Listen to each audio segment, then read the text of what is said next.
during the filming of Celebs Go Dating, it was so intense. My whole business kind of got ruined, actually. She's a TV personality who is best known for appearing as a dating expert on E4's reality series, Celebs Go Dating. Since leaving the show, she's become a well-known entrepreneur, writing her first book in 2021 and founding the UK's #1 parent influencer app, Nadia Essex. Almost overnight, I lost 90% of my clients. Reality TV, everybody's broke. Anyone that works in reality TV shows, they don't pay their cast members. You know, we're in 2024. If you put a microphone on someone, you should be paying them. You know, I remember reading Jordan Peterson's 12 Rules of Life, and I had to stop halfway through. I thought it was an absolute pile of rubbish. I hated it. Just write it from your heart. Try not to overthink it. Nadia Essex, welcome to the Inspired by Show. Thank you very much. So thank you so much for coming all the way here to our studio. I always love it when we get to speak to people that I haven't actually met before. It's the first time we've ever had a conversation. And thank you for coming all the way here. Now, the reason you've been booked on the show today was you were recommended by a friend of mine, 𝘋𝘢𝘮𝘮. You went on his podcast a little while ago and he spoke so highly of how honest and open you are. Now, we're definitely going to get into that and I hope we can have some really cool conversation today. Most people will know you through being on TV, Celebs Go Dating. What a lot of people don't know is that you were obviously a dating and relationship expert before that. So Nadia, I'd love to start with a little bit about your story pre-Celebs Go Dating and being one of the dating coaches on there. Yeah, well, oh gosh, I've had many lifetimes, I suppose. So really and truly, I kind of left school, didn't go to university, wasn't for me, didn't know what I wanted to do, and therefore didn't want to waste like 3 years just getting drunk and having like a rubbish degree that didn't take me anywhere when I didn't know what I wanted to do. I knew I wanted to work. I knew I wanted to make money. And so literally left school and started to work. And I very, very quickly figured out that if you can learn how to sell, you'll never be out of a job. Because everyone, regardless of the economy or the climate, will always need someone to help sell their business. So that's the sort of niche I went down. And I was in the era of like the old school sellers. So I was very like, if you've ever seen the film Boiler Room, it was very hardcore sales. I sold windows and doors. I did like all sorts of, you know, double glazing. And it was a real salesy time. And then I worked for photography studios and we were selling, you know, that makeover and you come to the studio, you have a makeover, you have a photography thing, and then they sell you the pictures afterwards. Well, I was the person calling you being like, hey, you've won a makeover. You only have to pay £99 each and then you get that refunded, which really you never do because you use it towards pictures. But it was back in the day when kind of cards, everywhere paid by cash, cards were kind of just coming out. And so I remember at one point being so determined to get the card details from this woman to book to hit my target that I made her, she was on the bus and I was like, I knew if she put the phone down, I'd never get a call back. So I was like, right, give me the first letter of your card number. She went 4. The next letter, is it higher or lower than 4? She was like, higher. We went through the whole card details on the bus because I was just really determined to make money. So I think early on I had a good work ethic and a hunger. And then kind of worked corporate for years and years, did a lot of marketing, PR, which kind of is the posh part of sales. And now I kind of have a marketing company. I'm really blown away with how people look down on sales, but salespeople are the ones getting the return on investment and marketing people are helping with that. We'll talk about that. It's blowing my mind at the moment. But yeah, so worked really corporate and then total burnout, just had enough, you know, was living in the centre of Soho and worked for James Caan from Dragon's Den. He had a like marketing company and was the manager there and just 2 years in was like, I can't do this anymore. So took a sabbatical. And then like a month or 2 later, the company closed. So I'm not saying it was because of me leaving, but, you know, one could argue. Didn't know what I wanted to do, took a sabbatical. thought about lots of things. We're going to open a nursery, wanted to do like a concierge company, like anything that could make me money. I was like, what do I really want to do? And simultaneously with that, my old boss that I used to work for had just gotten a divorce. And she was like, can you help me get back out there again? And I was like, sure. I live in Chelsea on the King's Road. I'm your wing woman. Come with me. So we used to go out just 2 or 3 times a week looking for men. And it turned out that I was really good at helping her do that. And yeah, I just think I have a natural tendency to be quite bossy, and I found a way to monetize that through helping people date.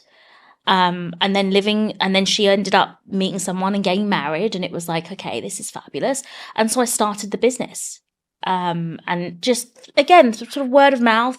When you live in Chelsea, you know, there's lots of eligible ladies that want help. And I think I'm quite direct and quite straight with people, which is quite refreshing. So especially back then, before I was ever on telly, it was, I think people were surprised by my manner with them. You know, you've got sort of very, very wealthy ladies, and I'm telling them to stop fucking around and, you know, go and talk to that man, or, you know, don't take his number because he's got a wedding ring on, or something. You know what I mean? It was like I was able to be quite assertive.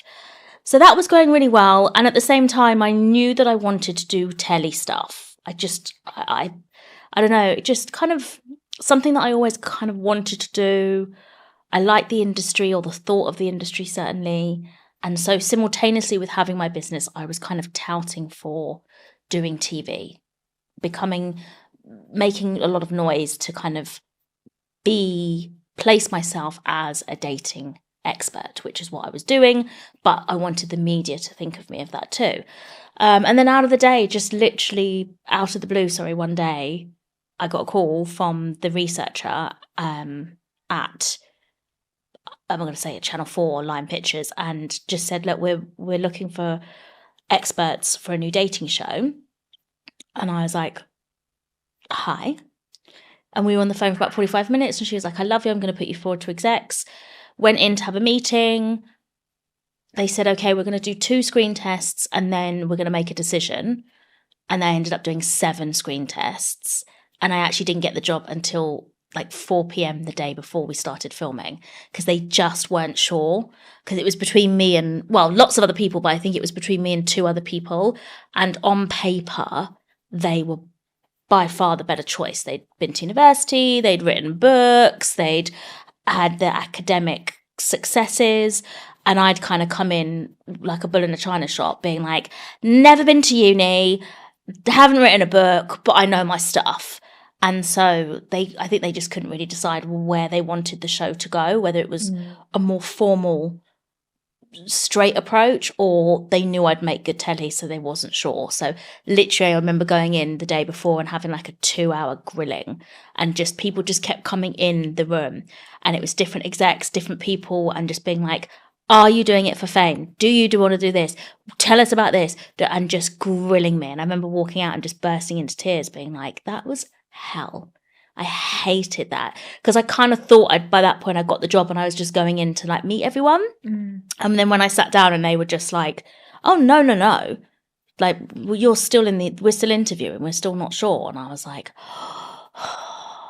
and then, yeah, I think at like 4:00 in the afternoon, they were like, congratulations, the car will be round to pick you up at 5 a.m. tomorrow morning. And I was like, okay. Didn't have time to do my hair, didn't have time to like prepare. So that's why my hair on season 1 looks absolutely shocking, because once you start filming, you then can't go and change anything for continuity. So I remember looking, and there was no hair and makeup, so we did our own hair and makeup.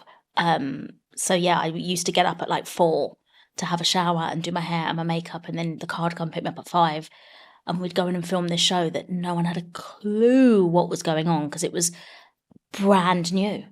And it was before most reality TV had really taken over, right? It was well before Love Island, I think. It was after the first series of Love Island. Right. So the first series of Love Island, I think, did mediocre, okay. The second series, I think, did better. And then the third series is where I think the third series was like 𝘊𝘭𝘮 𝘂𝘮 and Katie and like the series that took it to the stratosphere. So it was kind of going, but it wasn't the phenomenon that it is today by a mile. So yeah, it was a really new and really fresh format, and it was a really exciting time because no one had really any expectations. But I do remember, so on the show you wear like an in-ear piece. So you have the gallery talking to you, giving you direction or whatever it may be. And for the first sort of maybe 2 or 3 weeks of filming, I'd constantly get told off. Like, Nadia, be more professional. Sit down. Stop laughing. Don't do that. And just be told off constantly. And I was like, and you'll probably see it. I think there was one moment where Paisley comes in. And she comes in and she's like, hey, girl. And I'm like, hey, girl. And they're like, Nadia, stop it. Be more professional. And I was like, hey, hello. Hi. And it was just really, it felt really wrong. And then about 3 weeks in, they started to get the clips to the edit. And they started to get feedback from the edit. And the edit came back with basically, gallery, shut the fuck up. Let Nadia, like, we want more of her. We don't want it to be the professional. And so I remember they came in and they was like, yeah, so everything we've told you up until now, forget. Just go and do you. And I was like, yes. And then that's kind of how I got into being me, really, and making a name for myself. Wow.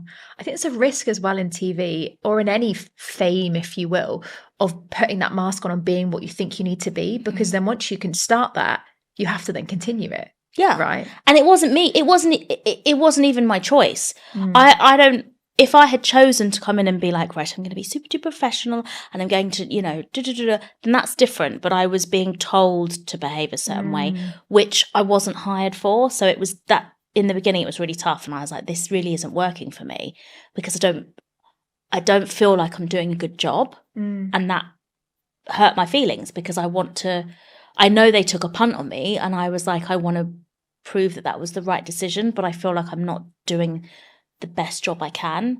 And then as soon as I kind of got the, you're okay, go for it, I was like, yay! And then I was just myself. And yeah, it was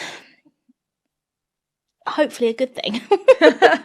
Some would argue. It lasted for many seasons. It weren't just one season and then, hi and goodbye. One of the things though, Nadia, I think really interesting about you is that it was what you dreamt of. You were already being a dating relationship expert. You had some great clients at Chelsea. You then managed to get into TV doing that, which is what in theory seems like a dream, right? Seems like it could be a dream come true. Was it? Did it show up in the way you'd anticipated? Did you get the results you were hoping for? Results, no. Definitely manifested it, yes, if that makes sense. Like no one could have predicted the outcome of what happened when I started to now, because so much has happened. But I definitely knew that was the direction I wanted to go in. I knew about manifestation. I worked a lot with the law of attraction, and I knew that was what I wanted to do. So I think I've been overall very lucky in life because everything I've ever wanted, I've gotten. Now, the results of that have not necessarily been what I anticipated, and it's not always been a good thing, but it's always been what I wanted. So I feel quite blessed that I'm in the mindset where I'm like, I genuinely believe I can achieve anything if I put my mind to it.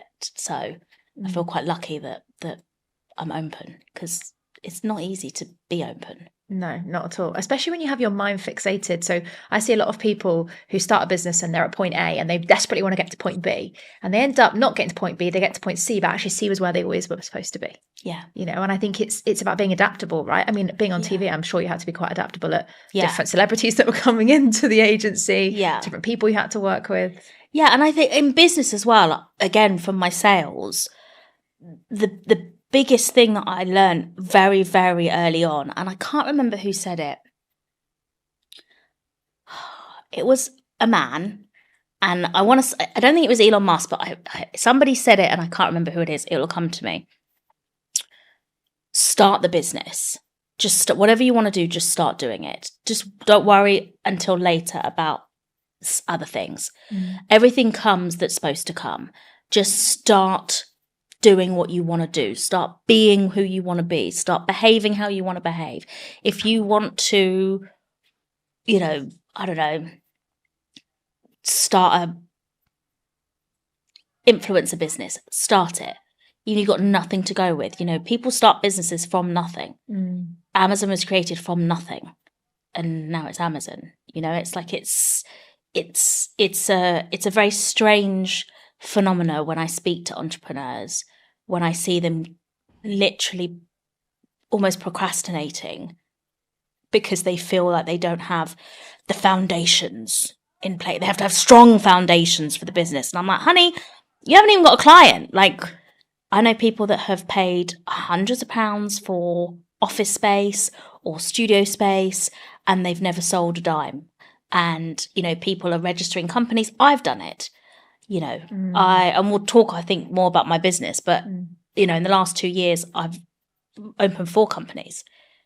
And this is the one I'm doing now is the one that's stuck. So, it's just having that open mindset of knowing that literally whatever you want to do, you can do it. You just have to start doing it. Yeah. And the only person that can control that is you. You just have to. I knew I wanted to be on TV. So I remember I bought VIP tickets to go to Wireless so that I could be in the VIP area with celebrities. And I met Ashleen from Big Brother, and literally she was amazing. She was so friendly, and we ended up swapping numbers. And then she invited me to my first showbiz event, and I was there, and there was paparazzi, and it was with OK Magazine, and I was just networking that room. And I jumped on every single opportunity that I possibly could, with the help of lovely people like Ashleen, being kind and open, because it can be quite a cliquey industry. But she's very, down to earth, and she's very, I think she's real, sees real, or whatever her saying is.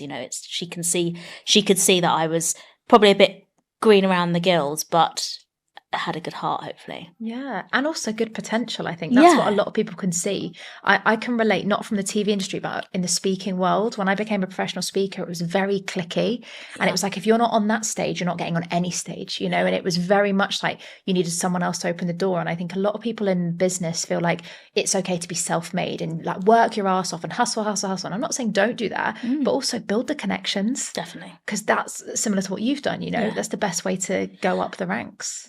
And it's not just important, it's imperative, because you cannot build a successful multi-million-pound business alone. You just can't.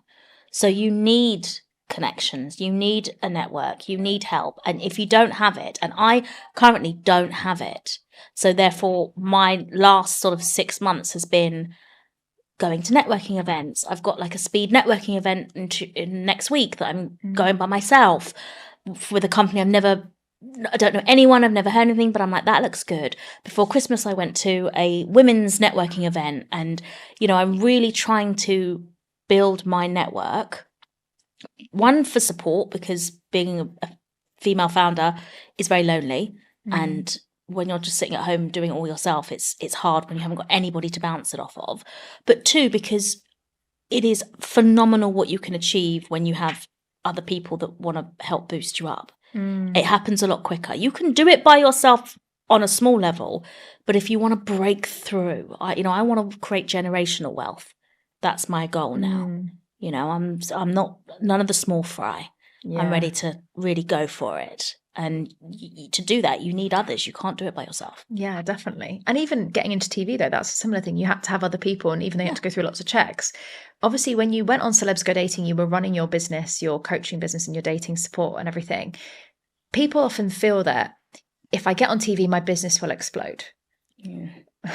Judging by that face, I can tell maybe that wasn't what quite happened. No. What was the experience that you had? Quite the opposite. Now, I just want to interrupt this episode to share with you a little bit of advice on writing your book. Now, one of the things that I often get asked as a book publisher is, Chloe, how do you actually write it? How do you get your ideas out of your head and actually get it into a published book? And one of the things that some of you may not know about me was my first book, I actually wrote it in just 10 days and published it in 28 days. And so a lot of my clients and authors that we publish ask me, how did you do it? Can you help me do it too? And so what I found myself doing was repeating my system to a lot of our clients. And for the first time ever, I've now released it in a book format. So it's known as Just Write the Damn Book. And in this book, you'll find out the exact system, the 6-step process that you can use to write your book, publish your book, and get it out into the hands of people that need it the most. In there, I'm going to share with you the book writing blueprint, which will help you get your ideas out of your head, get out of your own way, and write your book fast and easy so that you can ultimately get the results, grow your brand, and help people that need it the most. So if you want to learn how to write your own book, become a best-selling author and build your status, and ultimately just write the damn book, then get your hands on the book now. You'll find it in Amazon, Waterstones, Barnes & Noble, all of the usual bookstores, wherever else you get it. And it's also available on Audible, Kindle, paperback, and hardback. So grab your copy now, and it's time to just write your damn book. Actually, it did more harm for my business, because living in Chelsea on the King's Road, dealing with really wealthy women, you know, you have a certain kind of, I don't know, credibility. Going on E4 and listening to a bunch of celebs act like idiots on dates, not so much. It kind of ruined that credibility a little bit. So almost overnight, I lost 90% of my clients. And so what I had to do is I was like, right, I don't want to, I'm going to have to make a really tough decision here. And so I rebranded and basically created a whole new website and completely rebranded my company and lowered my prices and made it more suitable for like the E4 viewer, who were basically now the only people that were going to be my clients. So I was, you know, it was a tough call, because it was like I now had to do double the work for the same amount of money, which was really tough. But at the time, I justified it with, well, I should get more people. I'm lowering my prices, but I should get mass. But it actually turned out that during the filming of Celebs Go Dating, it was so intense, I couldn't see any clients during that period anyway. So it was all a bit of my whole business kind of got ruined, actually, because I couldn't make any money. We were doing 14-hour days, at least 5 days a week. The 2 days I did have off, I slept because I was exhausted. And the thought of then going and seeing a coaching client just filled me with dread, because I didn't have my battery was dead. Yeah. And so the Celebs Go Dating takes about 3 months to film. So in those 3 months, it's very much, I just didn't have any money coming in, really, because I didn't have any capacity to see private clients. Celebs Go Dating paid less than minimum wage, and I just couldn't do anything else. So it was very tough. Wow. And that's the resilience piece that I think a lot of people don't realize, whether it's in TV or in entrepreneurship, that a lot of people dream of this business where you're going to get paid every single month, you're going to get nice revenues, and you might have the peaks, but they forget that there might be dry patches, there might be dry spells. And whether that's through TV or whether it's through your business, it sounds like when you were filming, you had to accept that would be a dry spell. Yeah. I mean, I couldn't not accept it. It was like if I tried to push myself any further, I would have probably had a breakdown a lot sooner than I probably did. But yeah, it is. I mean, I saw, you know, the other day they were doing headlines about the fact that Tesla sales have slowed down, and it's like, and then you speak to people. I just signed Tesla on my app, so this is why this has come into my into my aura. And I just and so I speak to people when I say about that, and they're like, oh, I heard the sales are slowing down, and I'm like, maybe, but that's normal. Like every business has peaks and troughs. Like Elon Musk isn't going bankrupt. Like, don't believe legacy media and headlines. Like, it's not. I know it sounds like Tesla, careful, because something's happening there. No, it's just a normal peak and trough of a business, like every business gets. And you know, I'm a bit like, I think it was Grace Beverly, you know, the owner of Tala. So she did a video a couple of weeks ago about just venting on how difficult her day was and how her week was. And I was like, God, I would love to be at that stage in a business where those are my problems. Yeah. Like, and not in a nasty way, in a like, you really inspire me. Like, I can't wait to be in New York filming a podcast and your car didn't turn up. And then the next car that turned up broke down. Like, I'd love these problems.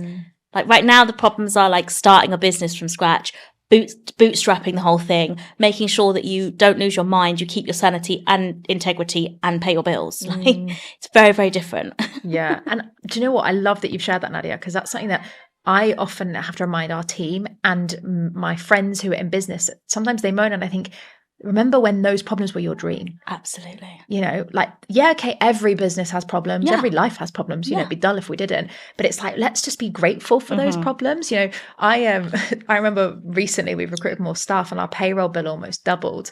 And I have this thing, it's a bit weird, and I've never shared on the podcast before, but whenever I'd pay payroll, I always want to be the person that presses pay because I always feel gratitude for the person as I'm doing it.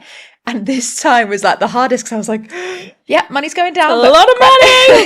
Yeah. But I think it is important, isn't it, to reflect on those problems. Totally. And I think as well for your honesty, because some people might see you and go, but hang on, she's been on TV, she's, you know, been known in the media, and now she's bootstrapping a business. I think it's good for people to see that it's not just all up, and actually there could be gaps in the middle. So tell us a bit about how you got from, you know, Celebs Go Dating and things looking like they were going really well to where you are now. I think the first thing to realize is that reality TV, everybody's broke. I think that's the first thing. No one's earning any money. Now maybe people on Celebs Go Dating are and the cast are, but we didn't earn any money. Literally, I think for the first 3 months, series 1, we got like $5,000. And then you take away tax and your 20% agent fee and you're on, for 3 months work, you are on pittance. So, and you know, anyone that works in reality TV shows, they don't pay their cast members. And they get around, and even now, you know, talking to different television companies about different projects, they're now getting around it by being like, oh no, it's more of a documentary, we're doing a docuality, so therefore you're not a cast member, we don't have to pay. And it's like, you know, we're in 2024. If you put a microphone on someone, you should be paying them. It's really that simple. And so the TV industry hasn't changed that much, which I'm really surprised about, because you'd think after everything that's happened in the telly industry that they would at least pay the people in front of the camera, but they still aren't. So, yeah. So I think that, first of all, what you see is not anywhere close to the reality. I know many, many people that are on telly every week and they cannot pay their rent because the telly doesn't pay any money. It's the brand deals outside of the telly that make money. And it's, again, entrepreneurship and turning, you know, the people that come off of Love Island, the only people that do well have an entrepreneurial spirit. Yeah. Because they turn themselves into a business and they know how to do that. If you don't know how to do that and you don't have good management to help you do that, you don't do well. So, yeah, that's the first thing, is nobody on telly is actually making any money, big style. Very small, like top 1%. And then I suppose it was... So the situation with Celebs Go Dating and how it ended is quite long and drawn out, and it's probably best to refer back to Liam's podcast because I speak for an hour about it to talk about it. But in a nutshell, how can I put it in a nutshell? So I don't think I was treated very well. There was a lot of issues behind the scenes. I definitely was completely discriminated against, and I think treated very, very unfairly. And yeah, I mean, there was no support. So one day I'm just changing my bed sheets and I get a call from E4 saying, do you want to come on this show? And the next day I'm on telly. And there was no real support. There's no duty of care. This was before Caroline Flack or anybody had died. You know, I feel like I get often called a lot like the queen of cancel culture. Like I was the first person to be cancelled, you know, because if the whole Celebs Go Dating debacle happened now, it definitely wouldn't have happened.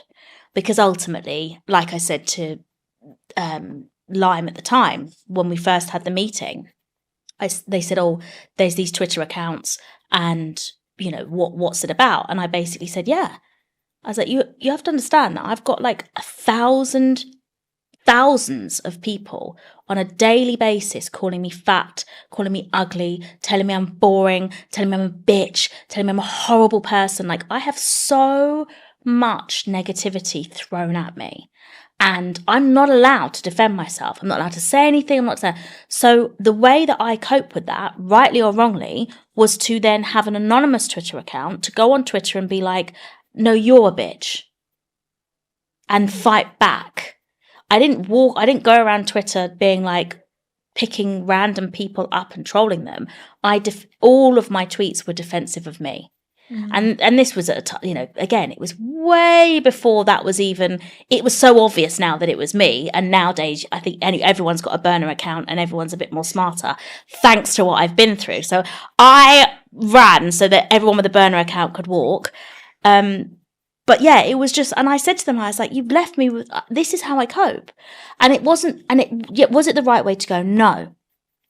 Do I wish I hadn't done it? No. Of course. Yes, I do. Sorry. Yeah, I absolutely do. But I didn't have an outlet. I'm sitting in my house. I'm miserable. I've got bailiffs at my door. I cannot pay my rent. And they're knocking on my door going, aren't you that bird off the telly? And I'm going, like crying. And you won't pay me any more money. You won't support me in any way. And so therefore, this was my way to have some kind of control and some kind of outlet.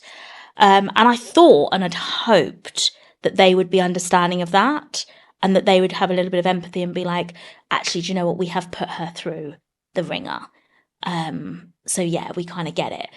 But that wasn't what happened. What happened was they then told everybody before they told me that I'd been suspended, which then got sold to the press, which then they told to the press. So I found out that I'd been suspended through the press, basically.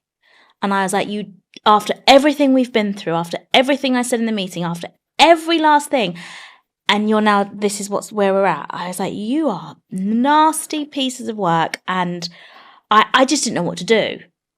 So I left, I quit. I sent my resignation and I was like, I got to get out. Because my solicitor basically said to me, they're suspending you without pay, which is unlawful. Because if you, I don't know what the law was, but it was something like, I was taking Eden to court for harassment, victimization, and gender discrimination. And they were like, well, let's just quit. They've unlawfully suspended you. Let's just add them to your claim. And I was like, that sounds like a reasonable thing to do. And so that's what I did. And then we went to court, and it's all not well documented, but because no one cared, unfortunately, but it is documented. And yeah, it was a really tough time because I didn't have any advice, and nobody was in the industry. Like, nobody wanted to talk to me. No one wanted to be friends with me. Nobody wanted to speak to me. I had like one friend in the industry, and bless her, she'd go out for dinner and people would be like, why are you friends with Nadia? She's awful, blah, blah, blah. And it was a really, really tough time. Like, I lost everything. I mean, it was like my sanity. I was feeling suicidal. I lost my house. I lost friends. I lost family members. It was a very, very extremely tough time. But it was the absolute necessary car crash that I needed, because I felt, looking back, that I felt like I was on the train track here, and I needed that derailment to move me here, because I wasn't on the right path. I didn't like myself very much. My mental health was struggling. I didn't have any coping strategies. I really wasn't. Looking back, it was like I was so obvious I was going to have a complete and utter breakdown in one way or another. It was so clear. The signs were there, so easily seen, and no one picked up on it, not even myself, that the universe just went, do you know what, bitch? Boom. You're not listening, so there you go. And it all crumbled down. And I think one of the things I'm most proud of, sorry, I get all emotional about it and passionate. One of the things I think I'm most proud of is that everything crumbled, everything. And I was able to rebuild brick by brick something that now I am so proud of. I like myself. I love my life. I am grateful for every day that I wake up. And I really have been able to have what I feel like is a second chance at life. Wow. Yeah. And it's such a beautiful way to look back and reflect on it, because obviously times heals, but you've done the work as well, right? Oh, yeah. I mean, I had PTSD. Yeah. I was diagnosed, had to have like 3 years of very intensive therapy, and I've done a lot of work. I've read multiple self-help books, manifested, journaled, meditated. I mean, the whole shebang. I have really, really worked hard. But I think I'm living proof that it pays off, because I'm still here. I'm surviving. I'm not just thriving. I'm now about to hopefully live a dream. Yeah. And isn't it interesting, Nadia, how it's a different dream to what you originally had dreamt? Yeah. Yet it's something that you feel is more connected to the generational wealth and really building the life for your family. Totally. I could never ever have thought that this would have been. I have a child. I now have a business that I'm absolutely like adore. And it's like, I feel really confident in who I am. And it's so different to who I wanted to be. But I just feel sorry for sort of like Celebs Go Dating Nadia, because I just look at her and I'm like, she was so lost. She was so clueless, bless her. And now I'm like, I feel like I'm exactly where I'm supposed to be because of all the things that have happened. And so I have to be nothing but grateful for all the bad stuff, because it's led me to such a good place. Yeah, exactly. And I think it's really inspiring for anyone that is experiencing that difficult place now, because I remember when I was at that difficult place, and when you feel like everything's crumbled around you, or you've gone through that car crash and you've lost your friend, you've lost your family, it is sometimes very lonely to think, well, actually there's no other way. There's no, I can relate to the suicidal thoughts, and it's hard because it's so difficult to see that there is a way out. But when you share where you are now, and you share even just the honesty of the journey of the PTSD, the everything you've done, it shows people that, okay, it's not an easy road. Like, don't get me wrong, you're not going to wake up tomorrow and be bouncing out of bed, but it's about the fact that there is a glimpse of hope. And I hope that, my legacy being like the queen of, was it the cancellation queen or the queen of cancel culture? I hope that actually my legacy comes back as the queen of resilience, because I feel like there's a lot of people that didn't expect me to be here and be doing as well as I'm doing. And there's a lot of people that are hopefully not shocked, but surprised that I have been able to build myself back up again. And so I hope that, people can look at me and be like, God, if she can survive 2018, anyone can survive anything.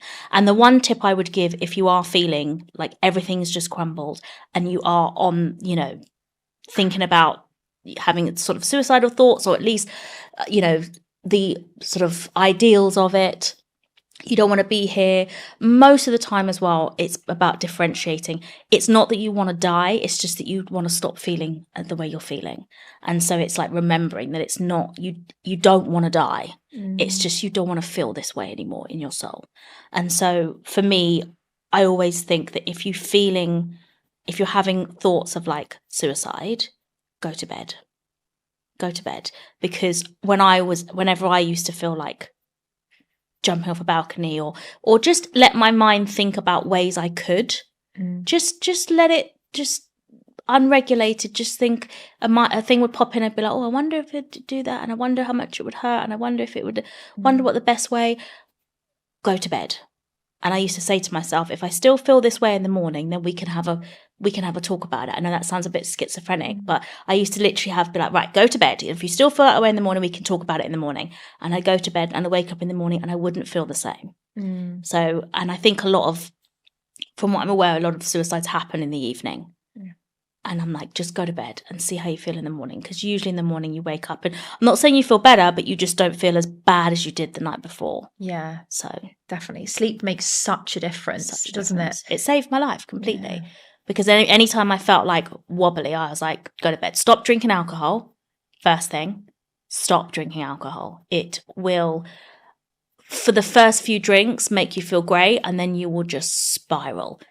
And that can then lead into a place where there's no point of no return. Stop drinking alcohol, go to bed. Yeah, I was exactly the same, actually. Now that you mention it, I stopped drinking 3.5 years ago, and it's the best thing I ever did for my mental health. And I think I never did it for that, but actually after having so many issues with mental health, it's only recently looking back and going, yeah, it's made a difference. Now, I'm curious for you, Nadia, obviously you've been on such a journey. How do you feel now of being in the public eye, so visible again? Because you've been through that, and let's be honest, you were taken through the ringer, like you weren't treated very well publicly. How did you build up that confidence, and how do you feel now being back and being visible? I feel like the last year I've kind of put my head above the precipice a little bit and been like, hello. And I'm still very like, I'm not 100% confident. I still feel very insecure about putting myself out there and being like, oh, because it scares me. Again, I think this comes back to being triggered and sort of PTSD side of it, where I'm like, oh God, when, I will go on Twitter, or X as it's called, and I am very reluctant to write anything on there that in any way expresses my opinion, because the second I get any pushback, I'm like, oh my God, no, stop, delete. And so I'm still like, I'm just dipping my toe back into more, and we will see. I definitely feel confident.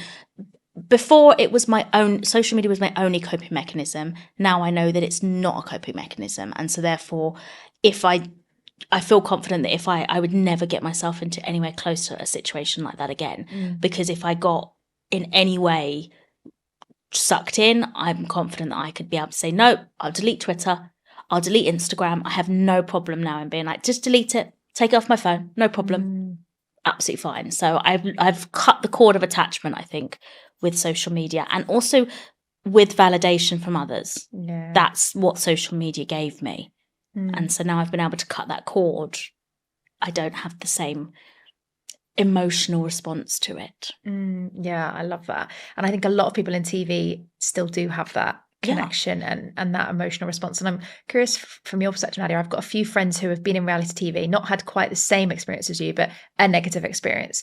And they found themselves very isolated from people that they thought were their friends in the industry before. Oh yeah. Is there anyone in the industry that you've stayed in contact with, or you think actually has been quite raw and real and supportive with you?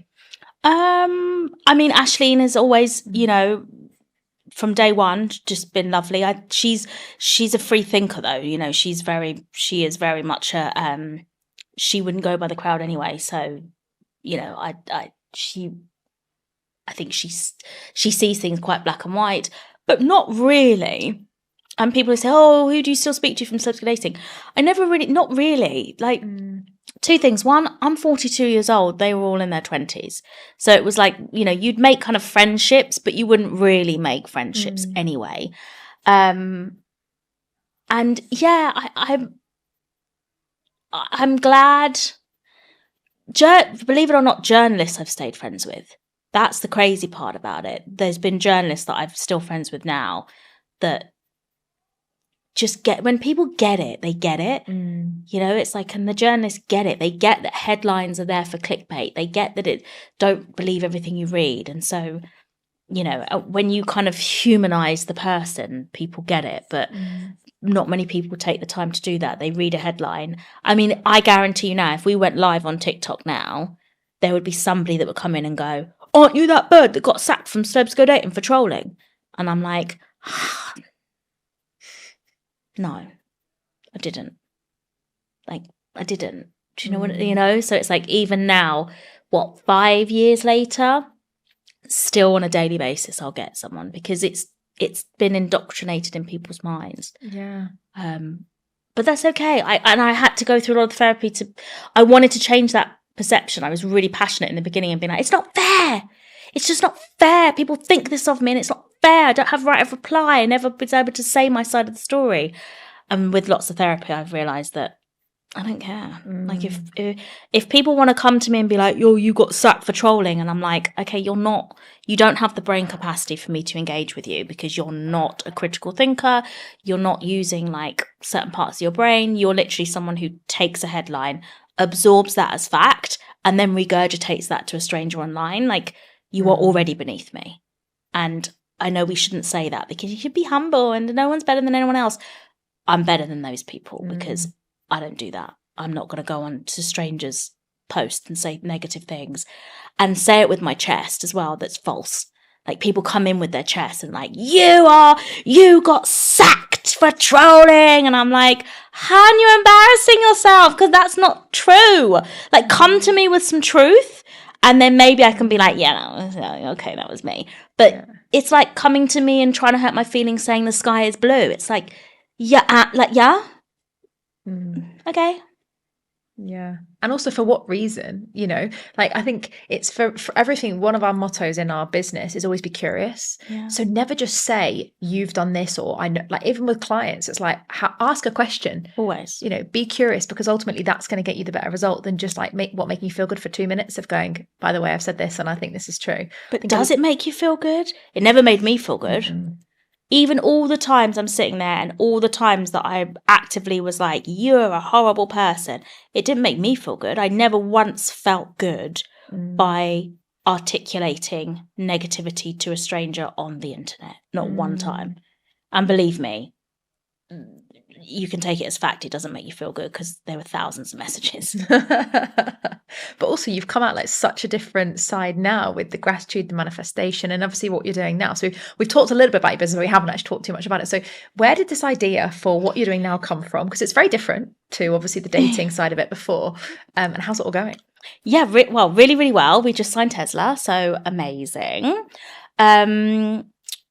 So I'm a member of like 3 different influencer apps, and basically businesses give influencers free stuff or pay you to promote their business.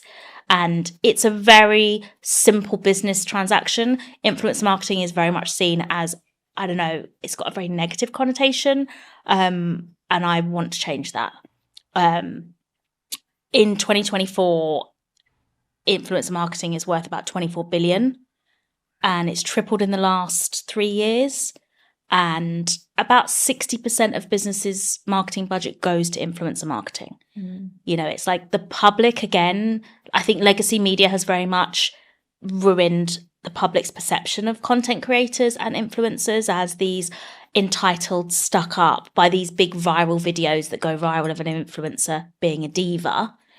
But ultimately, it is a very, very lucrative way to make money, especially as a parent, because you can do it at home with your phone.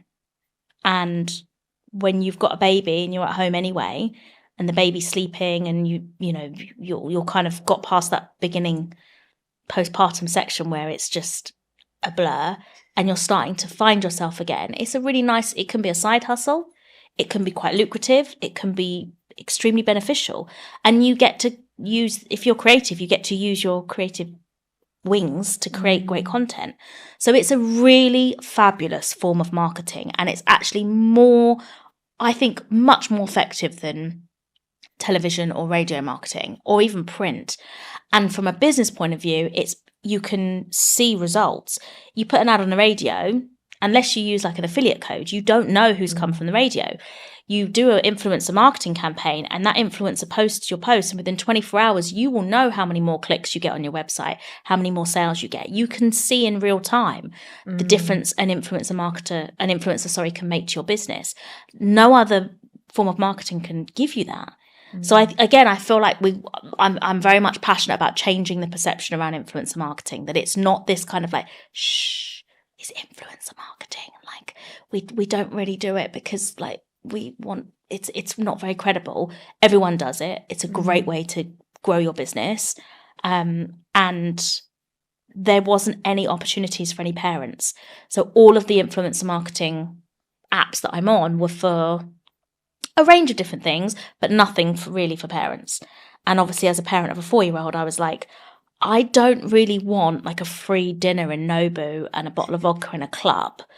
I want a free ticket to a farm and some like H&M baby clothes. Like, you know, it was completely different, and there wasn't anyone doing it. And so it was just light bulb moment over a bottle of wine with my friend one day, and we were just chatting away, and we were like, it just of course it's there. And Kidnfluence was born. It was like, just do it. And I was like, okay. So I searched high and low for an app company. They did an amazing payment plan because I had no money. I was like, right, we're gonna go in, and this is what I mean about starting something. The first thing I did was create a website on Wix for like a couple of £100. Created a media pack, decided how much I wanted, because that media pack helps you get quite clear about what your business is. Writing that media pack, get like, how much is it? What do they get? That's a really good way to get clear about what you're selling. Sent the media pack out to a couple of contacts, and was like, what do you think? Like, do you like it? Would you join? Had people say yes. And I was like, right, now I'm going to do it. And then I was like, yeah, let's do it. And then I used their membership money to pay for everything, and it just all kind of funneled itself around again. But this is what I mean about starting a business. It's like, just until you get customers, just, you don't know whether you've got a viable business. And the 3 businesses I started before, the business just before that, I started doing fertility supplements. I read a study that these certain supplements can increase fertility, and the 12 people that took these supplements in the study all had problems before getting pregnant, and 100% of them got pregnant after using these supplements. And I was like, boom, that's amazing. Created a website, registered the business, did it all professionally, was like, go. Got the council to come around because it was a supplement business. They had to come and do a health and safety check at your house to, like, it's not food and beverage, but it was. I did it all properly. I did not sell one unit. Not one. And so with this business, I was like, I'm not doing nothing until I get customers. So I got the customers, and then I was like, right, go, let's do it. And now we're here. We launched in January. And so 6 months later, we've got probably about 40 businesses on there, and over 160 influencers, a combined following of about 10 million in total. And yeah, we've got Graco, who's a household name, and Tesla, a household name, loads of smaller business as well. I'm just about to do, and this could be career suicide or not, I really don't know. I had a light bulb moment yesterday of doing a pay what you can scheme for small businesses, because my membership for a business to my app is 12 grand a year. And obviously that's for big business, that's nothing. But for smaller businesses, I think that's probably unachievable for a lot of small businesses. But I want small businesses to come on the app, because ultimately they should be able to benefit from the influencer marketing just as much as the big business, because it shouldn't be, I shouldn't gatekeep like that. So I was thinking, how can I do it? And I could give discounts, but I'm like, actually, to take it one step further, what about doing a pay what you can scheme where businesses just say, you know, if you've got like an independent or small business, this is what my budget is, this is what I can afford. And it's like, okay, take it. So I'm working out whether or not to officially announce that publicly, because I haven't told anyone that yet. And like I say, it could be a complete disaster, and it could be something amazing and quite disruptive. Again, you know, to be able to give, because I think small businesses, again, the entry point into business, it seems so big. You know, when you've got like, I follow so many people on TikTok that do marketing, and literally 2 days ago, there was a woman who was like, this is what a £10,000 marketing strategy looks like for a company. And it was basically a PDF, and it was a good PDF, and it was very long and very in depth, but basically telling the company about themselves and telling them, this is your customer, and this is your male customer, this is your female customer, this is what they drink, this is what they wear, this is what they watch on telly. And I'm like, 10 grand? Are you joking? My business is 12 grand for a year, and I will get you an ROI. She's gone 10 grand for a PDF that gets you a bit of info. Like, what? I don't know if it's a me issue and maybe I'm not catching up and this is the norm, but I never heard anything like that before. I'm like, and no disrespect to the woman, good for her. She worked really hard on it. I'm not saying it's not good. I'm just like, companies are paying £10,000. But this is what I mean. If I was a small business, I hadn't started, I'd look at that and be like, I've got to pay 10 grand to get into business because I need to know my customer. I need to know the marketing funnel. You don't need to know any of that. What you need to do is write a media pack and go and sell your product. Once you sell it to one person, you know you've got a viable product. Because if one person will buy it, other people will buy it. Go and sell your product. Don't spend, I was like, surely you'd spend £10,000 on Google ads or like 10 grand for a PDF just to tell you that your customer, like, she did a whole thing about tone of voice. I'm like, I don't care what my customer sounds like. Are they going to buy and are they happy? Do they like my app? Do they get value for money? Are they having a good user experience? Great. And I know that by whether or not they pay the subscription the next month. It blows my mind. Yeah. Like, yeah, I've seen so much for Nadia. And I mean, I've been in this training education course, online purchasing space for 7 years. And some of the stuff you see, and I think exactly you said, fair play to them for creating the PDF and everything. But actually, I think it puts a lot of pressure on entrepreneurs that they need to raise loads of money. Actually, if you're running an online business, you don't need any money. No. Start with where you are. Absolutely. Bootstrap it. We've both done that. Yep. It's like, make it work and then you can work on it later. Absolutely. You don't you need can work to on know all of the everything. stuff. Yeah, all this. Yeah. I literally speaking to a friend the other day, and she was using all of that as an excuse not to start. Oh, well, I need to get this, and I need to do some, competitor analyzation. I don't care. There's no competitors. It's all, for me, it's all held like, it doesn't matter. You're not my competitor because you're not me. Like you may be doing something similar. Great, good. There's plenty of money. You can't tell me there's not enough money to go around. Like, you do you, I'll do me. People will like you and people will like me. Just start your business. Just do it. Like, stop sabotaging as a badge of honor by being like, I want to build a good foundation. Screw the foundation. Go make money. Yeah, totally. Do you can really, you're reminding me of this experience I get a lot with our publishing company. So we run a book publishing company, and we get so many people that say, I can't write that book, or I can't write my book yet because everyone else has written a book on that. And I'm like, they're not you. Exactly. And actually, people that search your book, I mean, you and I, we've both read so many self-help books. Yeah. Reading one wasn't enough. Yeah. We have to read loads. And I think a lot of people feel like they have to have everything perfect before they take that next step. And I don't believe that's what it is. I think if people were really honest with themselves, it's because they're shit scared. It's not because they have to have it perfect. It's because they're scared, and they can use that scaredness and mask it by the perfection. And I'm like, no, honey, just do it. Just do it. Just get out your way. Yeah. Put it out there. Yeah. Because ultimately, if you try something and it fails, who cares? Pick yourself up. Try. I did 4 businesses in 2 years. Yeah. One failed. Some did okay. Some failed completely. Didn't sell 1 unit.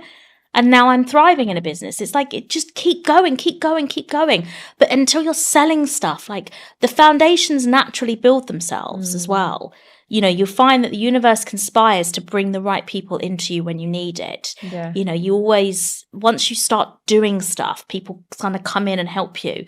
You're not going to get penalized because a year down the line, you still have a Wix website. No one cares. Yeah. If you don't have the money to spend £5,000 on a website, as long as you've got something, like, don't worry, just go and just do the work to start with and get customers, sell what you're going to sell, and then you can make the changes afterwards. It's all the company might not even be the same in a year's time as what you originally thought. So, but just get started. Honestly, it's the hardest thing you'll ever do, but it's the best thing you'll ever do. Yeah, exactly. No, I completely agree. It's just so inspiring, Nadia. So thank you so much for being so open about the business side as well, because I know a lot of people want to talk to you about more of the reality TV and the brand and so on, but it's nice to talk to someone who is so inspiring about business. Now, you've obviously been on quite the journey. Who would you say has inspired you on that journey? Oh gosh. So recently I met a woman called Monique, and she runs a community called the Mumble Forum, and it's a amazing community of mums in business. And she's got an app and they do events. I've never in my life seen a woman work harder. She's got 2 children and a husband, and she is constantly, the app's amazing, the events are amazing. Like, I don't know how she does it. And she really inspires me because she is always friendly, smile on her face, never, you know what I mean? Just one of those people that I'm like, no doubt you have your bad days, I'm sure, as everybody does, but I just find her super inspiring. So, I'd say Monique from Mumble Forum is, at the moment, she's just like, you know, when you meet a woman and you're like, I just love you. Yeah. She's one of those where I'm like, go women. Like, I want you to succeed. Oh, so much. Yeah. Like really, really. And she's doing amazing. And it's one of those where people say, oh, you can't have it all. And I look at her and I'm like, she's living proof, I think, that you can. I'm not saying it's all perfect, because obviously nothing ever is, but I look at her and I'm like, I'd love to hear her talk more, because I bet there's a really inspiring story behind all of the things that she's doing now. Oh, maybe we can get her on the show next. That's very interesting. And we talked about books a lot, self-help books, your love for them. I'm curious, which book has helped you the most, would you say? I mean, I'd read them all. So the first book, obviously, entry point is The Secret. Mm-hmm. That was the very first one. And then Ask and It Is Given. At the moment, I'm currently reading A Happy Pocket Full of Money. Do you want to have, is that what it's called? It's in the bag. What's it called? A Happy Pocket Full of Money. A Happy Pocket Full of Money. Oh. And it is fabulous. It's basically about, I don't believe you become a millionaire on accident. And so this book is basically about how that is true, and that it isn't an accident, and it is very much a deliberate choice that one makes. And I'm only halfway through, so we'll see by the end. But the vibe I'm getting is that you don't focus on the £1 million, you focus on yourself and what would you do. Do you behave like a millionaire? Do you dress like a millionaire? Do you talk and walk and act? And all your decisions you make, are you making those decisions as if you had £1 million in the bank?